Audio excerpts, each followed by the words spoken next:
Hvad fanden er det, jeg har sagt ja til? Det er mandag morgen. Jeg skal ud på Rigshospitalet. Jeg skal igennem den helt store tur for at finde ud af, hvad er egentlig min sundhedsmæssige status.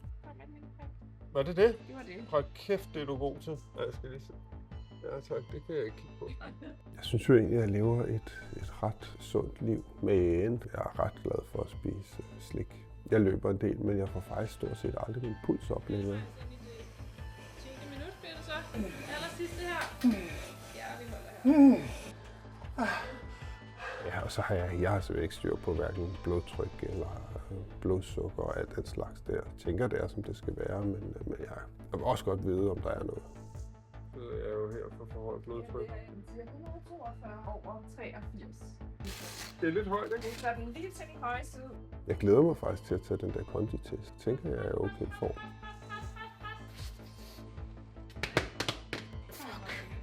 Pis. Men jeg er jo heller ikke 25 mere.